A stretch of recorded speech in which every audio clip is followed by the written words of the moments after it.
आज से जो है वो हरियाणा का बजट सत्र शुरू हो गया, लेकिन दोपहर तक जो है उसे स्थगित भी कर दिया गया। यानी कि अब 10 तारीख को एक बार फिर सदन की कार्रवाई शुरू होगी। लेकिन आज जो है वो काफ़ी कुछ खास रहा। आज से हरियाणा का विधानसभा सत्र जो है वो शुरू हो चुका है। गवर्नर बंडारू दत्तात्रेय ने राम राम कहकर जो है वो अपना अभिभाषण शुरू किया। हरियाणा सरकार का उन्होंने कहा कि हरियाणा सरकार का मकसद सभी वर्गों का उत्थान करना है। हरियाणा अकेला ऐसा राज्य जो 24 फसलों पर एमएसपी दे रहा है, ये भी गवर्नर द्वारा कहा गया। और खास बात ये रही कि एसवाईएल नहर जो सालों से मुद्दा बना हुआ है दो राज्यों के बीच में, पंजाब और हरियाणा के बीच में, जिसका समाधान नहीं हो रहा है, इसके बारे में भी बंडारू दत्तात्रेय द्वारा गवर्नर द्वारा कहा गया कि एसवाईएल नहर को पूरा करवाने के लिए सरकार प्रतिबद्ध है। साथ ही साथ हिसार एयरपोर्ट का भी उनके द्वारा जो है वो जिक्र किया गया। उन्होंने कहा कि हिसार एयरपोर्ट से जल्द उड़ानें जो हैं वो शुरू होंगी। तो एसवाईएल के मुद्दे पर गवर्नर ने क्या कुछ कहा है, तमाम मुद्दों पर उनके जो है बयान आया। एसवाईएल का खास मुद्दे पर क्या कुछ कहा वो आपको सुनाते हैं, फिर आगे बढ़ते हैं।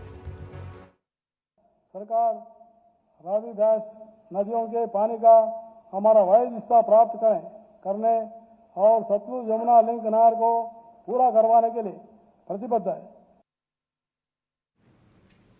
तो ज्यादा जानकारी के लिए हमारे साथ हमारे संवाददाता पूजा वर्मा जुड़ी हुई हैं। पूजा, आज से बजट सत्र जो है वो शुरू हुआ।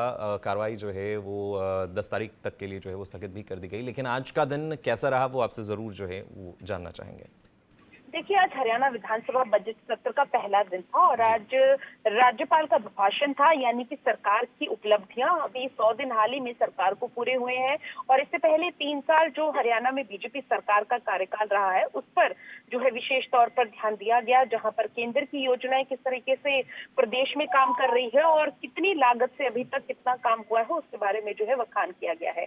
अलग अलग योजनाएं, चाहे महिलाओं से संबंधित योजना लाडो लक्ष्मी योजना की बात की गई हो या फिर मिशन हरियाणा 2047 की जो टास्क फोर्स है उसका जो है जिक्र हो, ग्लोबल सिटी गुरुग्राम का जिक्र हो, करखौदा में और सोहाना में जो औद्योगिक मॉडल टाउनशिप विकसित करने का बात हो, मारुति सुजुकी को जो है इंडिया लिमिटेड को कितनी एकड़ जमीन देनी है और कितना इसमें इन्वेस्टमेंट हुई है, तमाम चीजों पर जो है राज्यपाल ने इस अभिभाषण के जरिए बताया और कहा कि देश में हरियाणा प्रदेश से होने वाले जीएसटी कलेक्शन में 28% की वृद्धि हुई है और ये भी बताया कि कहां-कहां जो है सरकार अभी बाकी प्रदेशों से ऊपर जा रही है। दूसरी ओर क्योंकि बजट सत्र है और बजट सत्र से पहले सरकार की जो उपलब्धियां रहती हैं, जिस तरीके से आपने भी जिक्र किया एसवाईएल का या फिर यमुना नहर का, उस बारे में भी जो है बात की गई है और ये बताया गया है आदि वृद्धि बांध जून 2027 तक पूरे होने की संभावना है।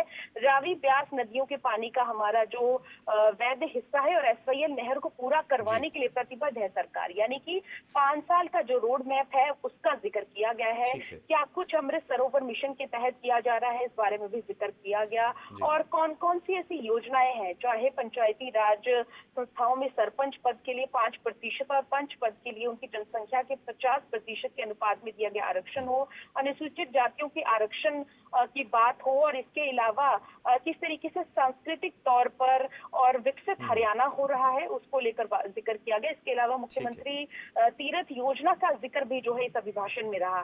ये जो योजनाएं हैं सरकार लंबे समय से इस पर काम कर रही है, लेकिन देखने वाली बात ये है क्योंकि विपक्ष है, विपक्ष ने अभिभाषण को कहा कि सरकार की रटी रटाए संकल्प पत्र है, रटा रटाया बयान है, बल्कि धरातल पे ऐसा कुछ नहीं है। क्योंकि जब भर्तियों की बात हो रही है या रोजगार देने की बात हो रही है तो ये भी सरकार को बताना चाहिए कि आखिर कितनी भर्तियां जो है वो हाईकोर्ट में चैलेंज है, कितनी सेट असाइड हुई है। तो फिलहाल अब इसका रिप्लाई आना है गौतम, इंतजार करना पड़ेगा जब अगली सिटिंग होगी विधानसभा की तो विपक्ष इसका जवाब आंकड़ों के साथ देने के लिए तैयार है। दिखना यही होगा पूजा कि अगली जो बैठक है, अगली जो सिटिंग है उसमें क्या कुछ निकल कर सामने आता है। बहुत बहुत शुक्रिया पूजा तमाम जानकारी के लिए।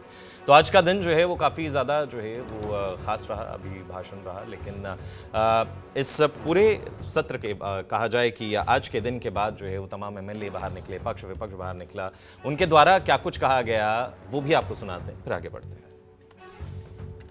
कांग्रेस पार्टी के अंदर बड़ी जबरदस्त लड़ाई चल रही है।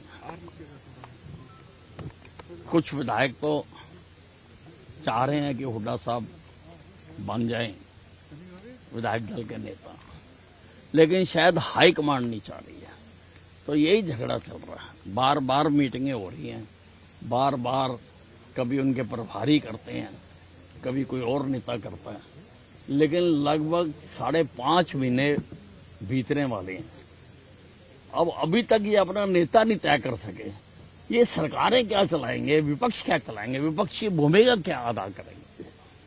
आज जो राज्यपाल का जो अभिभाषण होता है वो सरकार की आगे क्या क्या विजन है, क्या क्या करने जा रही है, वो होता है, जिसके अंदर हर चीज का उल्लेख किया गया है, चाहे वो महिलाओं का, युवाओं का, किसानों का, हर वर्ग का जो है उसमें रखा गया है। निश्चित रूप से एक बहुत ही अच्छा जो महामहिम जी द्वारा रखा गया है कि जो सरकार क्या कर रही है और क्या करने जा रही है, वो तमाम चीजें उसके अंदर है। Speech of the governor is completely viewless and it was a complete repetition of the old work which has been done by the government.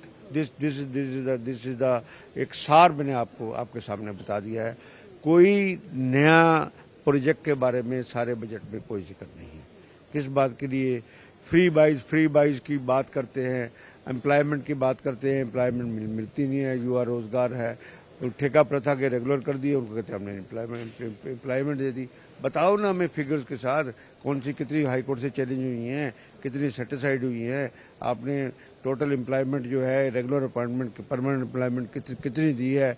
आज भी HKRN के अंदर ठेका प्रथा में एम्प्लॉइज हैं, कॉन्ट्रैक्ट के ऊपर एम्प्लॉइज हैं। Contractual employment is know employment. मेरे बारे में तो क्या कुछ नहीं बोला गया, क्या कुछ नहीं बोला गया। देखिए, मैं बोल रही हूँ कि हमारे तो हम एथलीट क्यों पता नहीं, मुझे पॉलिटिकल निशाने पे हैं। मैं बेशक किसी पार्टी में हूँ आज भी, लेकिन एक खिलाड़ी रहता है हमेशा, वो भावना हमारे अंदर आज भी है। तो खिलाड़ियों को पॉलिटिक्स के लिए आप किसने क्या बोल दिया, किसने नहीं बोल दिया है, उसको अगर थोड़ा सा दूर रखेंगे तो मेंटली एथलीट के लिए थोड़ा सा पीस रहेगा।